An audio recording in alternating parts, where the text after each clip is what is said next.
আসসালামু আলাইকুম। প্রিয় শ্রোতা বৃন্দুগণ, সকলকেই আমার আন্তরিক ভালোবাসার সালাম।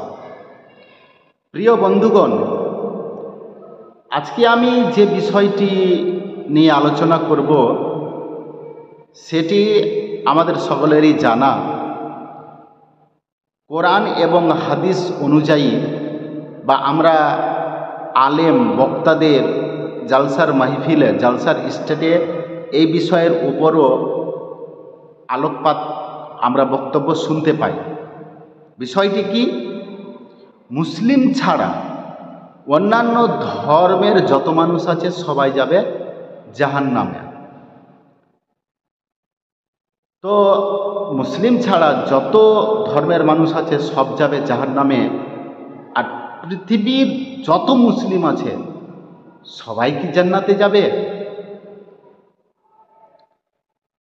প্রথম দিকে একটি কথা আমি বলি,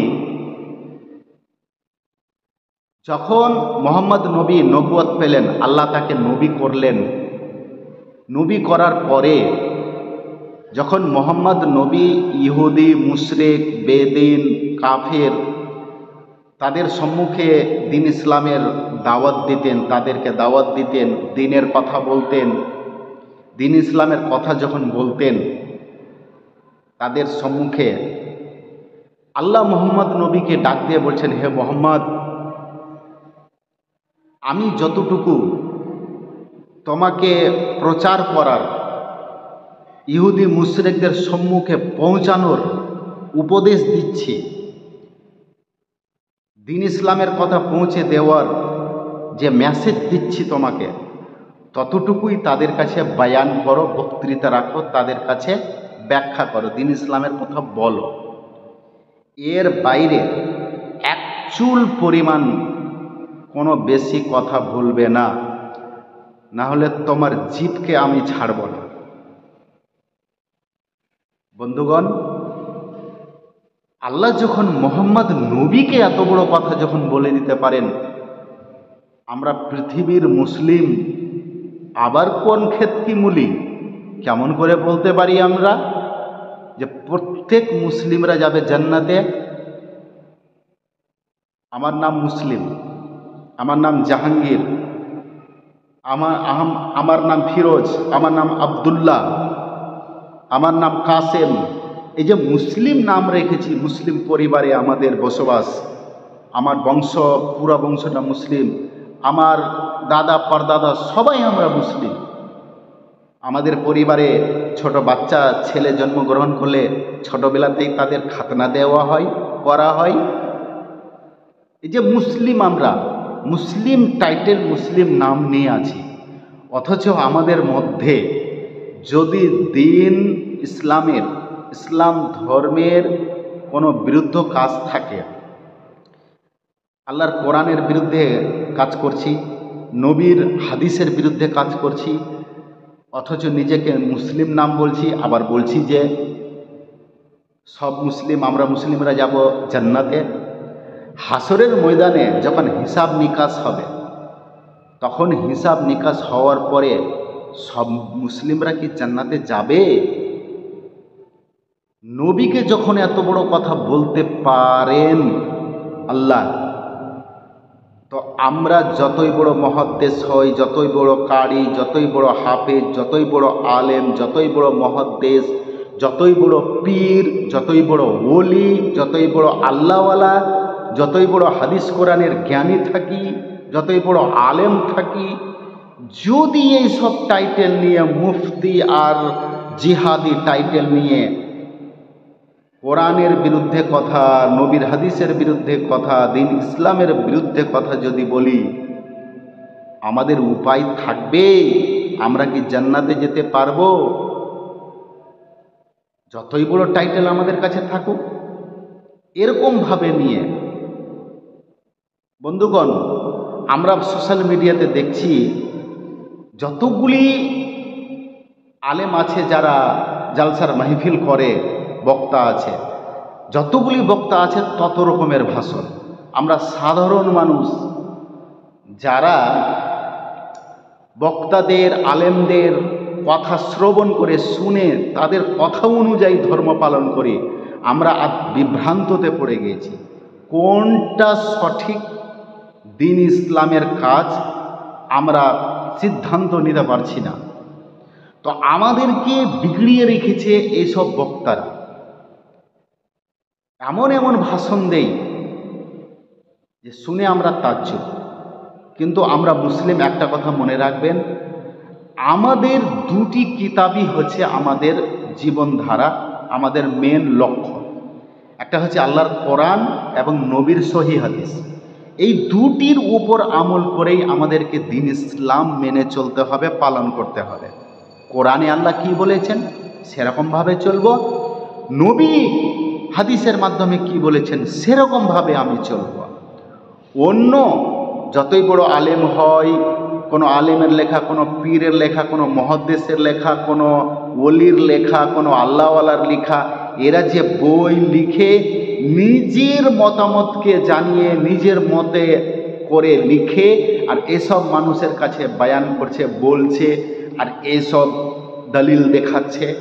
এ তো দলিল উমুক উমুক মাওলানা এ হজরত, এটা হজরত, ওটার টাইটেল লাগিয়ে উমুক মুফতি উমুক এ দিয়ে আর বড় একেবারে এমন বড় নাম লিখে টাইটেল লাগিয়ে উমুক লিখেছে।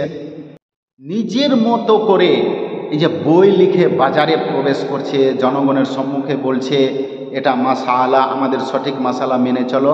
এই যে আমাদের মুসলিমদের মধ্যে এসব করা হচ্ছে, এদের কোনো কিতাব বই মেনে চলা যাবে না। যা কিছু তারা দলিল দেখায় সহিহ হাদিসে আছে কিনা, যদি নবীর সহিহ হাদিসে থাকে সেটা মানব, যদি না থাকে মানব না। যতই বড় ও মুফতি আর মুহাদ্দিস আর পীর হয়ে যাক, তার কথা শোনা যাবে না। কারণ আমরা যদি নবীর সহিহ হাদিসকে মেনে চলি, হাসরের ময়দানে নবী আমাদেরকে সঙ্গে নিয়ে জান্নাতে যাবে। কোনো মুফতি, কোনো পীর, কোনো ওলি, কোনো মুহাদ্দিস, কোনো আলেম, কোনো ইমাম, এরা আমাদেরকে জান্নাতের সঙ্গে নিয়ে যাওয়ার জন্য যথেষ্ট নয়। এরা পথভ্রষ্টকারী, এরা তো আমাদেরকে জাহান্নামের পথ দেখাচ্ছে। সব কিছু উদ্ধৃতি আপনাদের সম্মুখে আমি পেশ করছি, দেখাচ্ছি আপনাদের, যে এইসব যে আলেমের নামে জালেম আর বক্তৃতার নামে, বক্তার নামে কলা গাছের তক্তা আছে, এরা মানুষকে কীরকমভাবে পাপের বয়ান বক্তৃতা শোনায়, কিছু আপনাদেরকে সম্মুখে তুলে ধরছি। একজনকে দেখছি সবসময়, যেখানে ও জালসার মাহফিলে দেখব স্টেজের উপর সবসময় মাথাতে পাগড়ি লাগিয়ে আর এমন ড্রেস পরে আছে, মনে হচ্ছে যে নবীর পরে তারই স্থান। একেবারে পৃথিবীর মধ্যে সব থেকে আল্লাহওয়ালা দিন ইসলাম, পকেটে ও জান্নাতের সার্টিফিকেট নিয়ে বেড়াচ্ছে মনে হচ্ছে। আর এমন বেভাস বয়ান দেই, বক্তৃতা রাখে, দিন ইসলামে একটিও এরকম গ্রহণযোগ্য নেই। আর এইসব মাহফিলে যদি আমরা সাধারণ মানুষ গিয়ে তার বক্তৃতা শুনি, তাহলে আমাদের ইমান তো শেষ, আমাদেরও ইমান শেষ হয়ে যাবে। তার দু একটি কথা তুলে ধরছি। নাম দিচ্ছে মুফতি জাহাঙ্গীর আলম নাকি বলছে।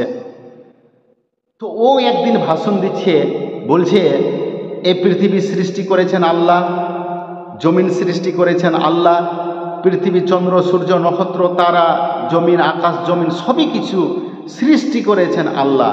কিন্তু পৃথিবী আর জমিন আর আকাশ এই সব কিছুর মালিক হচ্ছে নবী।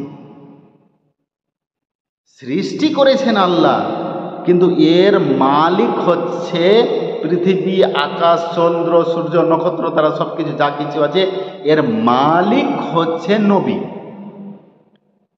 একজন ও সেখানেই বলছে যে একজন সাধারণ মানুষ নাকি যে তার কথা তুলে ধরেছে যে এসব বলা ঠিক না, এসব কথা বললে তোমার স্ত্রী তালাক হয়ে যাবে। সে বলছে যে আমার স্ত্রী তালাক হওয়ার আগে তোমার স্ত্রী তালাক। বলছে কীরকমভাবে? বলে তোমার ক বিঘা জমি আছে? এত বিঘা আছে। বাড়ি ঘর? একজনকে জিজ্ঞাসা করলে এটা বাড়ি কার? উমুকের।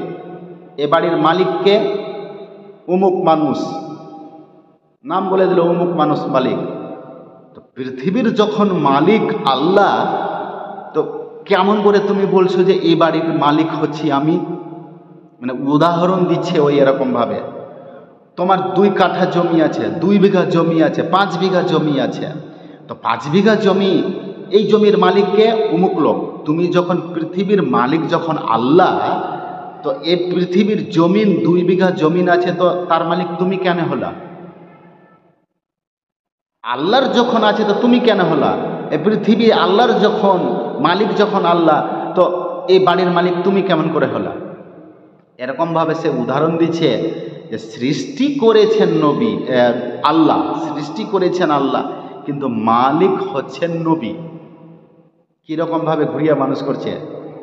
হে এ জাহেল আর মূর্খ বুঝেই না যে সাধারণ মানুষকে যখন এরকমভাবে উদাহরণ দিচ্ছে, নবীও তো এক সময় ছিল, তার ঘর সংসার বাড়ি ঘর, সেও তো মালিক ছিল, মালিক ছিলেন তিনি। তার কতটুকুলি স্ত্রী ছিল, তার কটা স্ত্রী ছিল? এখন বর্তমানে আমাদের খুব জোর একটা না দুটা। আমরা নবীর ইতিহাস যদি খুলে দেখি, নবীর ইতিহাসে নবীর স্ত্রী অনেকগুলি ছিল। তো অনেকগুলি নবীর স্ত্রী ছিল, বাড়িঘর ছিল। তো সে নবীর স্ত্রীর বাড়ি ঘরের সে সময় তো সেও নবী তো মালিক ছিলেন, বাড়ির মালিক। ঈমান শেষ হয়ে গিয়েছে, নবীকে বলেছেন আল্লাহ একটু বাড়াবাড়ি কথা বলবে না, না হলে তোমার জীব রেহাই পাবে না। এদের কি অবস্থা হবে? পৃথিবী সৃষ্টি করেছেন, আকাশ জমিন সৃষ্টি করেছেন আল্লাহ, কিন্তু মালিক হচ্ছেন নবী। এরকম বেভাস কথা সাধারণ মানুষ, আপনারা বিবেচনা করেন, এই পৃথিবী চন্দ্র সূর্য নক্ষত্র তারা এইসবের কিছুর মালিক কি নবী? যদি মালিক নবী হতেন, তাহলে এখন বর্তমানে প্রতিদিন পূর্ব দিক থেকে সূর্য উদিত হয়, পশ্চিমে অস্ত যায়, নক্ষত্র তারা চাঁদ সব কিছু উঠে, হাওয়া বাতাস মেঘ গড়গড় করে বৃষ্টি, সব নবীর আদেশে হচ্ছে। তো নবী কি আজ বর্তমানে জীবিত আছেন না মৃত্যুবরণ করেছেন? নবী তো মারা গিয়েছেন, পৃথিবীতে নেই। তাহলে এতগুলি কার হুকুমে হচ্ছে? কত বড় মুশরিকি ভাষা! তার ঈমান আছে কি নেই না শেষ হয়ে গেছে? ইসলামিক পস্টিক পাথর দিয়ে নিজের ঈমানকে যাচাই করে দেখতে হবে, আমি মুসলিম না মুশরিক হয়ে গিয়েছি। তাহলে প্রতিদিন এই যে চন্দ্র সূর্য নক্ষত্র তারা, আবহাওয়া হাওয়া বাতাস জলবায়ু মেঘ বৃষ্টি ডাকাডাকি সব হচ্ছে, এসব নবীর আদেশে হচ্ছেন। নবী কবর থেকে এসব আদেশ করছেন। নাউজুবিল্লাহ। এরকম অনেক ভাষণ আপনারা যদি শোনা যায়, অনেক ভাষণ কি করবেন? সাধারণ মানুষকে কত বড় পথভ্রষ্টতে নিয়ে যাচ্ছে। এই পাগড়িওয়ালা জাহেলটাই আবার বলছে মৃত্যুর পরে কোনো মানুষ যদি মারা যায়, তাহলে মৃত্যুর পরে ওই মানুষের নামে খিলান দিলান সবই কিছু জায়েজ, খাওয়া নবী থেকে আদেশ আছে, সাহাবী থেকে আদেশ আছে, হাদিসে প্রমাণ আছে। নবীর যুগে যখন কোনো লোক মারা যেত, তো প্রথম দিন থেকে 7 দিন ডেলি মানুষকে খিলান দিলান করা হতো, নবীর সহি হাদিস আছে। এই সব নিয়ে বয়ান করছে আর বলছে মানুষকে এসব করতে বলছে যে তোমরা করো, আমাদেরকে নিয়ে দাও আর ভালো মন্দ এমন জোরসোর খাওয়াও। এগুলি যে সব নিয়ম কানুনগুলি বলছে প্রচুর আছে, আমি যদি বলতে যাই শেষ হবে না। এই যে যারা হাদিস কোরআনের কথা বলছে তাদের মধ্যে এরকম, আমরা সাধারণ মানুষ আর কোনটাকে সঠিক বিচার করব? অন্যান্য জন বলে দিচ্ছেন, যারা কোরআন এবং হাদিসের সঠিক কথা বলে থাকেন তারা বলছেন মৃত্যু মানুষের নামে, মৃত্যুর পরে তার নামে খিলান দিলান মানুষকে খাওয়া দাওয়া সব কিছু হারাম, চলবে না। তার কয়েকটি পথ খোলা আছে, তার নামে শুধু দান আর তার নামে দোয়া করো। এই যে সাদকা তার নামে আর দোয়া, এটি তার জীবিত আছে, সেটি তার নামে করা যায়, কিন্তু তার নামে খাওয়া দাওয়া এসব হারামের মধ্যে চলে গেল। ও কত বড় এসব ইসলাম শরীয়তের নিয়মকে, আল্লাহর নবীর সাহাবী থেকে কোনো এরকম ধরনের কোনো হাদিস নেই, তাদের কোনো পীর লিখেছে, কোনো ওলি লিখেছে, ওদের কোনো বড় ইমাম লিখেছে, আর কেউ লিখেছে, ওই সব বইয়ের ফাতুয়া দিয়ে মানুষকে বলছে যে সব জায়েজ, নবী থেকে আদেশ আছে, নবীর হাদিস আছে, সাহাবীরা এসব কাজ করতে, নবীর যুগে মানুষেরা এসব কাজ করত। কি বলবেন? তারপরে চলেন একটি আর বক্তার, যখন আমি বক্তৃতা শুনছিলাম একদিন ফেসবুকের মাধ্যমে, ও বলছে কোরআনে কোথাও লিখে নেই যে নামাজের কথা। আল্লাহ কোরআনে নামাজ পড়তে বলেছেন, কোথাও কোরআনে নামাজের কথা লিখে নেই। বন্ধুগণ, কি বলবেন আপনি? সে বলছে কোরআনে আল্লাহ নামাজের কথা বলাই নেই। সে শিক্ষিত আছে না মূর্খ আছে, জাহেল আছে না জালেম আছে? আল্লাহ কোরআনে পরিষ্কার কথা বলেছেন, ওয়া আকিমুস সালাত ওয়া আতুজ যাকাত, তোমরা সালাত আদায় করো, নামাজ আদায় করো, কায়েম করো এবং যাকাত প্রদান করো। ও মূর্খ কোরআনে কোথায় খুঁজে পেয়ে নিল যে আল্লাহ কোরআনে বলেছেন? কোরআনে কোথাও নামাজের কথা লিখে নেই। কি বলবেন? আর চলেন আবার একটি শোনাচ্ছি। আরেক জাহেল বলছে হাদিসে প্রমাণ আছে বিয়ের মাহফিলে যদি কোনো ডিজে বক্স না বাজানো হয় তাহলে সেই বিয়ে জায়েজ হবে না। নাউজুবিল্লাহ। সাধারণ মানুষ আবার এই কথাটি বলছে সে ঘরের মধ্যে লুকিয়ে নয়, একটা জালসার প্রোগ্রাম, জালসার স্টেজে উঠে জনতার মুখের সামনে এই কথাটি বলছে যে হাদিসে আছে, নবীর সহি হাদিস আছে, নবী বলেছেন বিয়েতে গান বাজনা ডিজে না বাজলে সে বিয়ে জায়েজ হবে না। কি বলবেন? তারপরে আর আসেন মানুষকে কত বড় পাপের এতে ফেলছে সাধারণ মানুষকে। চলেন এরকম কত প্রমাণ দেখবেন। আর একটা ভারতের পশ্চিম বাংলার একজন আছে, একটা বক্তা আছে, রাজনীতিবিদ, সে রাজনীতিও করে আর আবার বক্তৃতা দিয়ে বেড়ায়, জালসার মাহফিল করে। সে বলছে নবীর বংশধর পরিচয় দিচ্ছে যে আমি নবীর বংশধর, নবীর বংশের আমি সন্তান। সে বলছে আমার নাম শুনে কোনো মানুষ যদি আমার নাম শুনে দরুদ যদি না পাঠ করে সে কাফের। কোনো জায়গায় জালসা হচ্ছে, আমার নাম যদি শুনে যে অমুক বক্তা আসছে আর অমুক বক্তা এসেছে জালসা করছে, আমার নাম শুনে আমার জালসার মাহফিলে সে যদি না আসে তাহলে সে কাফের। কিছুদিন আগে, আপনারা শুনেছেন কি না শুনেছেন, কয়েকদিন আগে আমি ফেসবুকের মাধ্যমে দেখছি, আর সে বলছে আমি জালসা করছি, জালসা স্টেজে বসে জালসা করছি, আর সাধারণ মানুষ আপনারা জালসার মাহফিলে বসে আপনারা জালসা শুনছেন, আমার প্রোগ্রাম শুনছেন, আর আমার দিকে লক্ষ্য রেখে চোখ রেখে আমার দিকে দেখছেন আর আমার বক্তৃতা শুনছেন, আপনার ছোট ছোট গুনাহ মাফ হয়ে যাচ্ছে। আমার দিকে দেখছেন মানে আপনার ছোট ছোট গুনাহ সব মাফ হয়ে গেল। নাউজুবিল্লাহ। কি করবেন আপনি? আমরা কি করব?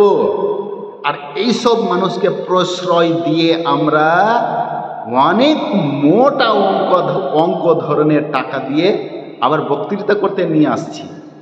তো এইসব যে জাহেলের মতো ভাষণ দিচ্ছে ইসলাম ধর্মটা কি নিজের বাবার সম্পত্তি মনে করছে? এইসব সম্পত্তি মনে করে আর এরা ভাষণ দিচ্ছে, আর আমরা যে জালসার মাহফিলে এসে বসে এসব শুনছি। নবীর সহি হাদিস আছে, আপনাদেরকে হাদিসের মাধ্যমে শুনিয়ে প্রমাণ করে দেব। এইসব কোরআনের বিরুদ্ধে, নবীর সহিহ হাদিসের বিরুদ্ধে, দ্বীন ইসলামের বিরুদ্ধে বেঈমানি মুশরিকদের মতো ভাষণ যেসব মাহফিলে জালসাতে হবে সেখানে যাওয়া নিষেধ। যারা যাবে তাদের ঈমান নষ্ট। সহিহ হাদিসে নবীর আছে। এর পরের প্রোগ্রাম আমি এই সম্বন্ধে যখন আসব আপনাদেরকে হাদিস আমি শুনে কোন হাদিস কত নম্বর হাদিস পড়ে বয়ান করে আপনাদেরকে শোনাবো। আজকে শুধু এগুলি দেখাচ্ছি। নবী বলেছেন সহিহ হাদিসের মাধ্যমে, যেখানে তোমরা দেখো জালসার প্রোগ্রাম হচ্ছে, সেসব জালসার মাহফিলে যদি আল্লাহর কোরআনের বিরুদ্ধে, দ্বীন ইসলামের বিরুদ্ধে, নবীর হাদিসের বিরুদ্ধে যদি আলোচনা হয়, তাহলে সেখান থেকে তুমি তাড়াতাড়ি করে উঠে পালিয়ে যাও। কারণ না জানে সেখানে আল্লাহর গজবও হতে পারে। তুমি জানা সত্ত্বেও এসব জিনিস ইসলাম ধর্মে মোটেই নয়, বেশি বাড়াবাড়ি করছে এরা, বেফালতু কথা বলছে এগুলি। জানা সত্ত্বেও, শোনা সত্ত্বেও সেখানে আবার বসেই যদি থাকি, তাহলে আমাদের ঈমান বাঁচানো মুশকিল আছে। দুটি অর্থে, কয়েকটি অর্থে সেখানে বসে থাকা যায়। যেমন আমরা শুনেছি একটি হাদিসে আছে, আল্লাহর নবীর সহিহ হাদিস আছে, নবী বলেছেন হাদিসের মাধ্যমে, কোনো জায়গায় যদি শরীয়ত বিরোধী কাজ হচ্ছে, একটি খারাপ কাজ হচ্ছে, তুমি দেখছো, তোমার যদি ক্ষমতা থাকে তাকে হাত দিয়ে বারণ করো। হাত দিয়ে মানে সেখানে সরাসরি তুমি যাও, সেখানে হাত দিয়ে তাদেরকে নিষেধ করো। প্রয়োজন পড়লে হাত দিয়ে আঘাতও করতে হবে, তাদেরকে মারধরও করতে হবে। তারা যদি না মানে, আপনার উপরে যদি চড়াও হয়, হাত দিয়ে বারণ করো। তোমার অতটুকু ক্ষমতা নেই হাত দিয়ে বারণ করার, তাহলে মুখ থেকে নিষেধ করো, এসব কাজ করিও না, এসব পাপের কাজ করা যাবে না, পাপই হবে। এই জিনিসটা মানে মুখ দিয়ে করতে হবে। তোমার যদি সেটাও ক্ষমতা না থাকে, তাহলে অন্তরের সহিত, হৃদয়ের সহিত তুমি ঘৃণা করো যে এরা যা কিছু করছে সব আমাদের ইসলাম ধর্মের বিরুদ্ধে, হাদিসের, কোরআনের বিরুদ্ধে, নবীর খেলাফ। অন্তরের সহিত বলো, তাহলে তুমি ঈমানদার। যদি না করো, যে কাজটি করছে পাপের কাজটি, ওই কাজ করে যতটুকু পাপ, তুমি এই তিনটি অংশের মধ্যে একটিও করলে না, তার থেকে বেশি তোমার অপরাধ। বন্ধুগণ, এসব মাহফিলে আমরা যাচ্ছি, শুনছি, আর এই যে শরীয়ত বিরোধী, ইসলাম বিরোধী এইসব ভাষণ দিচ্ছে, আমরা এসব মাহফিলে বসে থেকে বক্তৃতা শুনছি কোন উদ্দেশ্যে? আমরা এই আশাতে কি আমরা এই বক্তৃতা শুনব, এই আওয়াজ শুনব, এই জলসার মাহফিলে বসে আছি নেকির উদ্দেশ্যে, জান্নাতের উদ্দেশ্যে? এই উদ্দেশ্যে কোনো মতেই নয়। এই উদ্দেশ্যে না। আপনি জান্নাত থেকে খারিজ হয়ে জাহান্নামমুখী হওয়ার জন্য এই উদ্দেশ্যে আপনার বসা হবে। সেখানে নেকির উদ্দেশ্যে আর জান্নাতের উদ্দেশ্য নয়।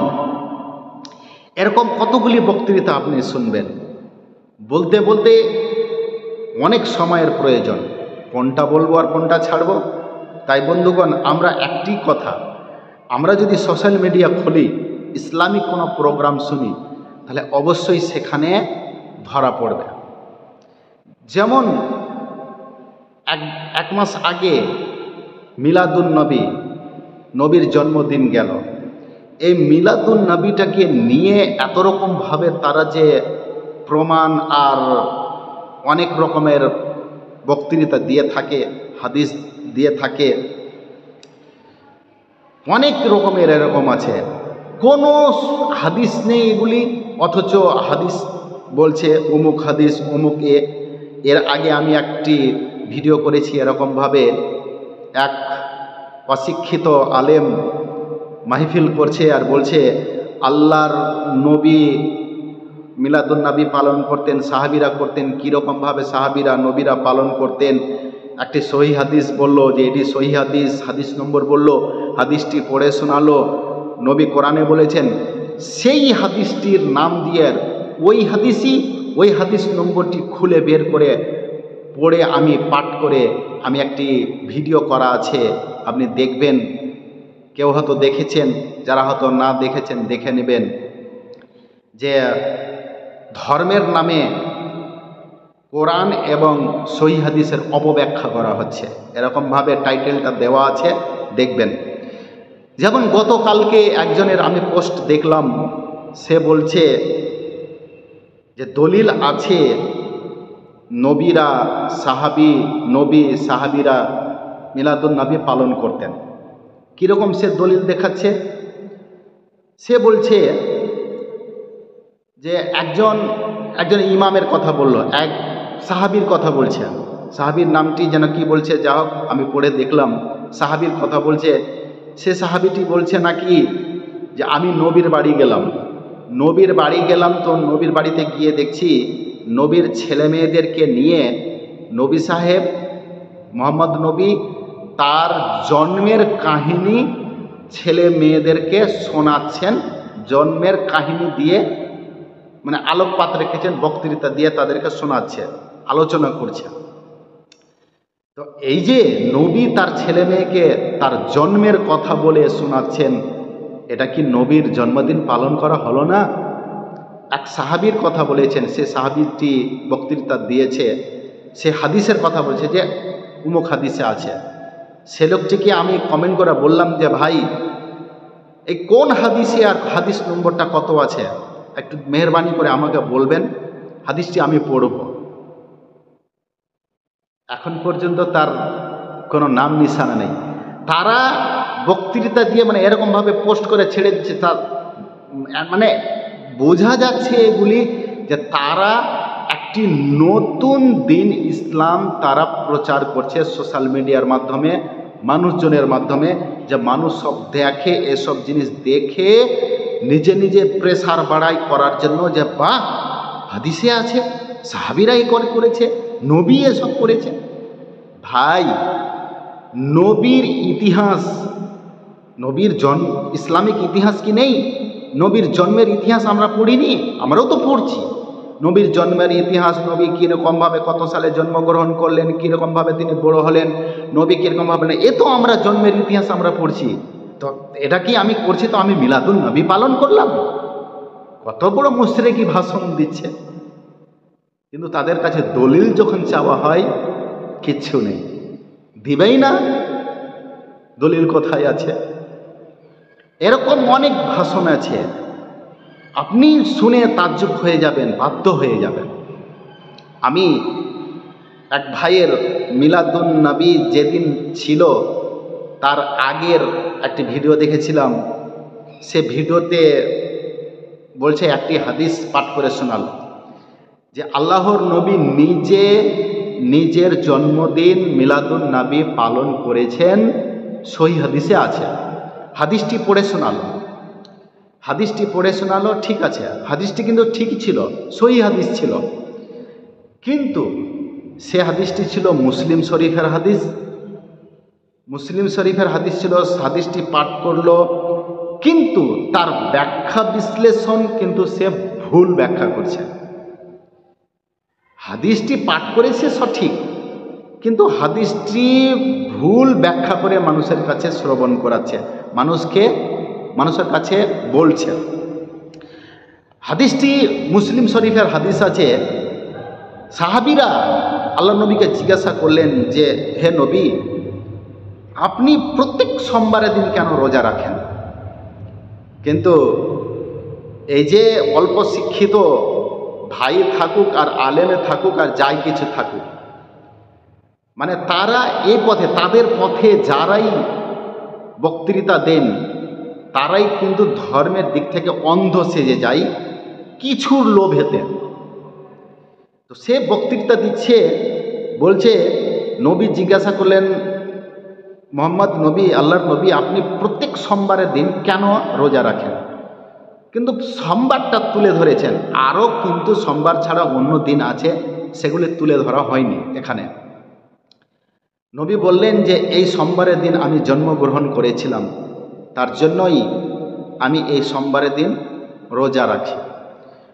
তো সোমবারের দিন যখন নবী জন্মগ্রহণ করেছেন, তার জন্য নবী সোমবার দিন রোজা রাখতেন।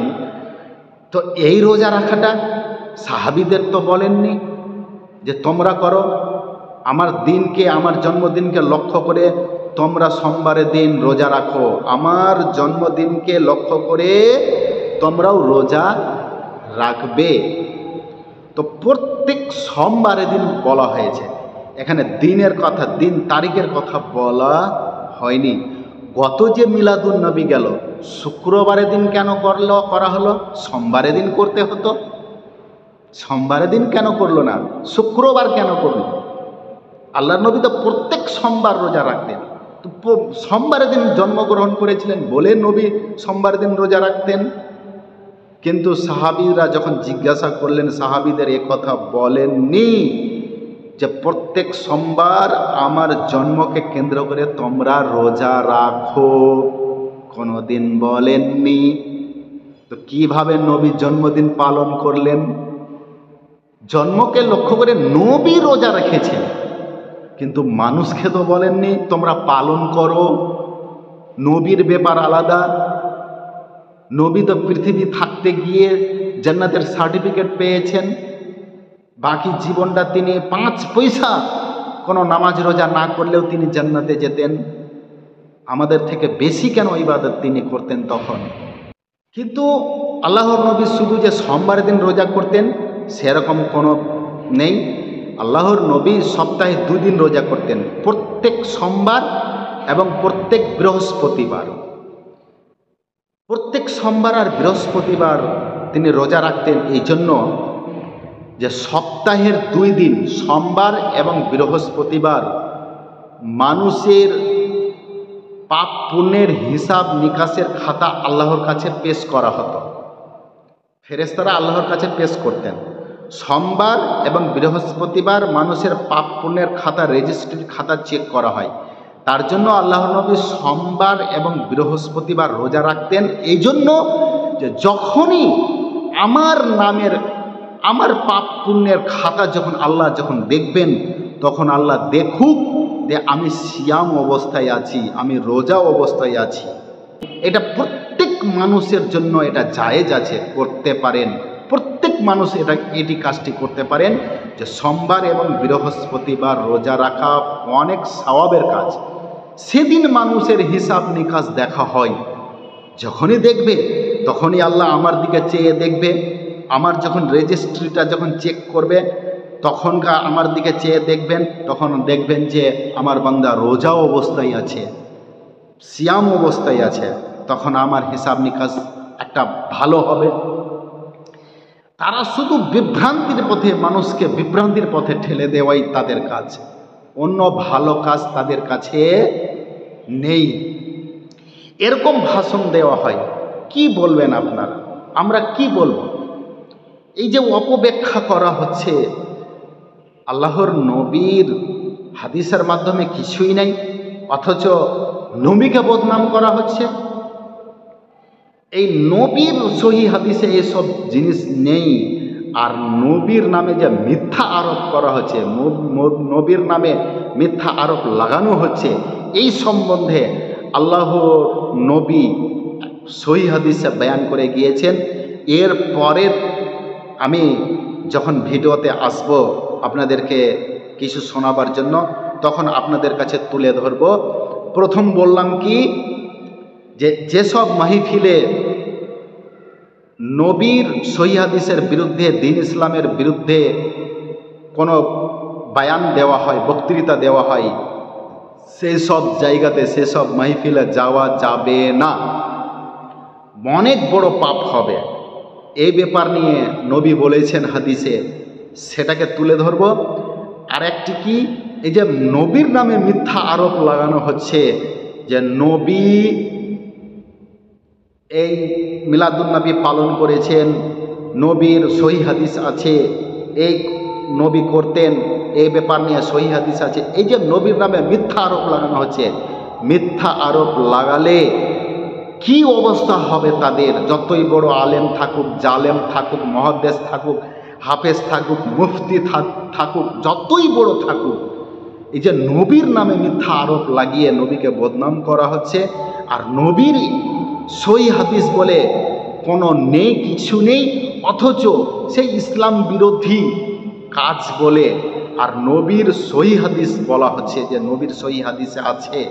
এই যে মিথ্যা আরোপ লাগানো হচ্ছে, এরা যে মিথ্যা আরোপ লাগাচ্ছে তাদের পরিণতি কি হবে সহি হাদিসে আল্লাহ নবী বলেছেন। এই দুই হাদিসকে নিয়ে সেদিন আলোকপাত করব, আলোচনা করব, আপনাদের কাছে আসব, অবশ্যই শোনাব। ততক্ষণ পর্যন্ত আজকের দিনটাতে এতদূর পর্যন্তই সমাপ্ত করে দেব। তবে সাধারণ মানুষ আমি বলি, কোনো মাযহাব টেনে আপনি দেখবেন না। আপনি মাযহাব দেখতে গিয়ে, আপনার ইমাম দেখতে গিয়ে, আপনার পীর দেখতে গিয়ে, আপনাদের আলেম দেখতে গিয়ে, আপনাদের মুফতি দেখতে গিয়ে, আপনাদের বক্তা দেখতে গিয়ে আপনি যে নবীর হাদিসের কুরবানি করে দিচ্ছেন, নবীর সুন্নাতের কুরবানি করে দিচ্ছেন, কি পরিণতি হবে? বাঁচতে পারবেন? আপনি যে মুসলিম, আমি যে মুসলিম, আমি কি আদৌ মুসলিম থাকবো না মুশরিক হয়ে যাব? দিন ইসলাম, দিন ধর্ম, ইসলাম ধর্ম নিয়ে বেশি বাড়াবাড়ি নয়। ইসলাম ধর্ম দুটি কিতাব দিয়েই চলবে, একটি হচ্ছে আল্লাহর কোরআন এবং নবীর সহি হাদিস। আল্লাহর কথাতে চলবে এবং নবীর কথাতে চলবে, এছাড়া তৃতীয় পক্ষ এখানে কোনো স্থান পাবে না। কোনো পীর, কোনো ওলি, কোনো ইমাম, কোনো মাযহাবের ইমাম হয়, কোনো মসজিদের ইমাম হয়, কোনো বক্তা হয়, কোনো ওলি হয়, কোনো কিছুই স্থান পাবে না। দুটি জিনিসের উপর দিয়ে ইসলাম চলবে। বাকি যারা এই দুইটি ছাড়া তৃতীয় পক্ষকে নিয়ে লড়ালড়ি করছে, রং তামাশা করছে, সে তো গেলই গেল, বাঁচাও নেই, বাঁচাও নেই। নবীর বিরুদ্ধে, ইসলাম ধর্মের বিরুদ্ধে কোনো হলে যতই বড় আপনি যা হন, আপনার উপায় নেই।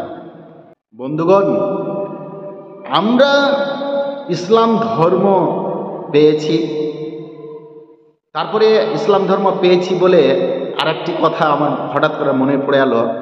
এই যে পাগড়িওয়ালা জাহেলের কথা যেটা বললাম কিছুদিন আগে, তার বক্তৃতা আমি শুনছিলাম। সে বলছে যে পীর মানা, পীরকে মানা, পীর ধরা সব জায়েজ, এগুলি পীর ধরতে হবে, না হলে বাঁচাও নেই।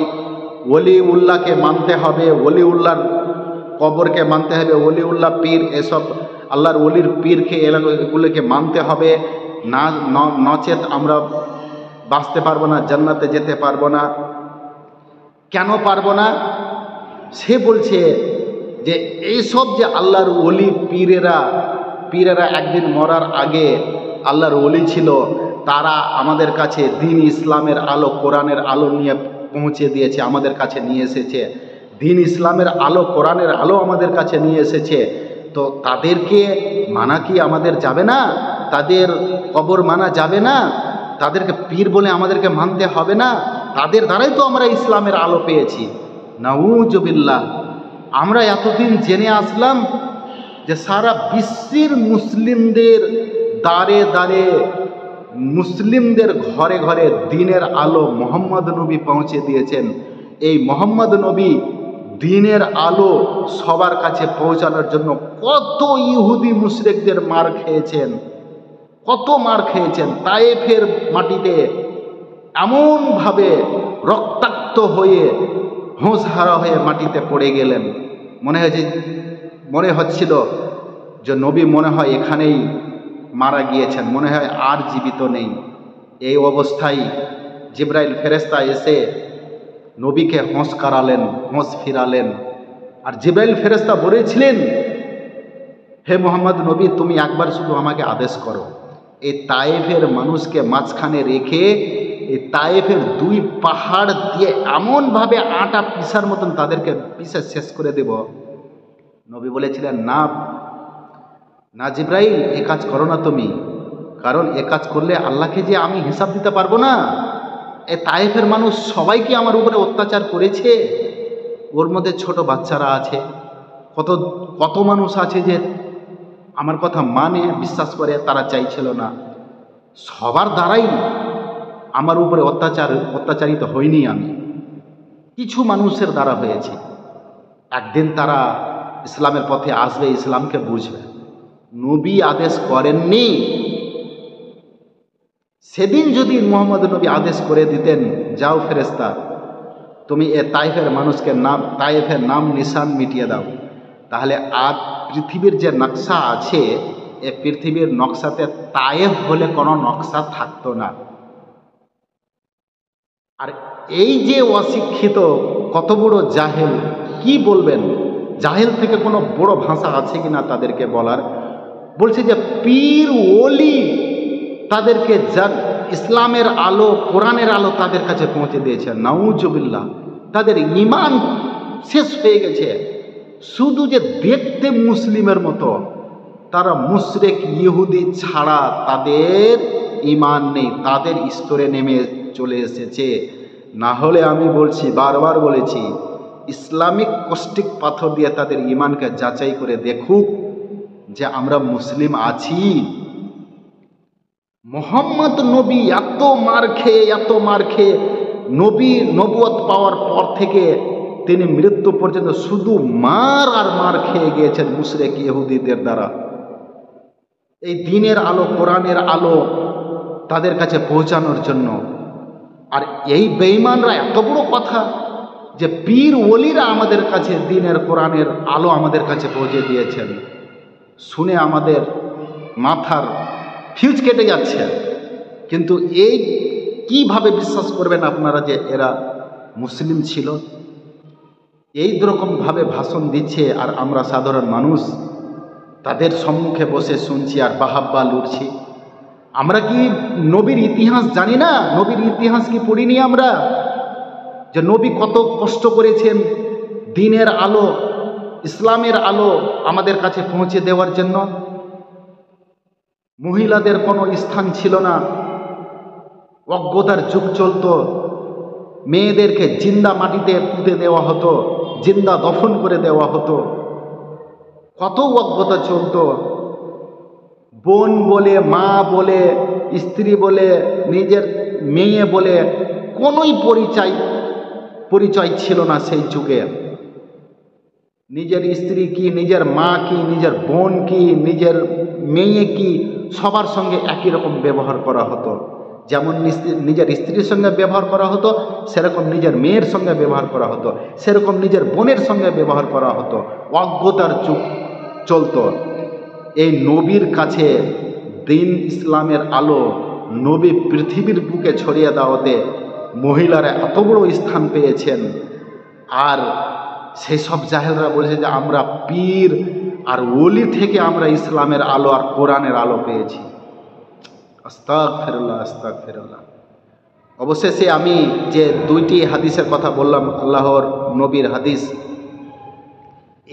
যারা যে এই অপব্যাখ্যা করছে তাদের পরিণতি কি হবে আল্লাহ হাদিসের মাধ্যমে, আল্লাহর নবী মোহাম্মদ নবী হাদিসের মাধ্যমে বলেছেন।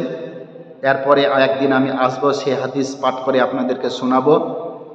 ততক্ষণ পর্যন্ত আমরা একটি ভালো উদ্দেশ্যতে থাকি, আমরা যেন দ্বীন ইসলামের হাদিস এবং কোরআনের হিসাবে আমরা দ্বীন ইসলামে চলব। এবং অবশেষে আমি আল্লাহর কাছে একটি ফরিয়াদ করব, প্রার্থনা করব, আল্লাহ এসব যে মুসলিম নাম দিচ্ছে আর তোমার দ্বীন ইসলামের, তোমার নবীর হাদিসের এত বড় বড়ই অপমান করছে, আল্লাহ তুমি তাদেরকে একটু হেদায়েত দাও আল্লাহ, তারা যেন দ্বীন ইসলামের সঠিক কথাটা বলে। তুমি যে দলে আছো, তুমি যে গোষ্ঠীতে আছো, থাকো না, দ্বীন ইসলামের সঠিক নিয়মটি পালন করো, হাদিসের কোরআনের সঠিক নিয়মটি পালন করো। আমরা অন্য যেন কিছু না বলি। আল্লাহ তুমি আমাদেরকে তোমার কোরআন এবং তোমার নবীর সহি হাদিস হিসাবে চলার তৌফিক দান করো। আল্লাহুম্মা আমিন।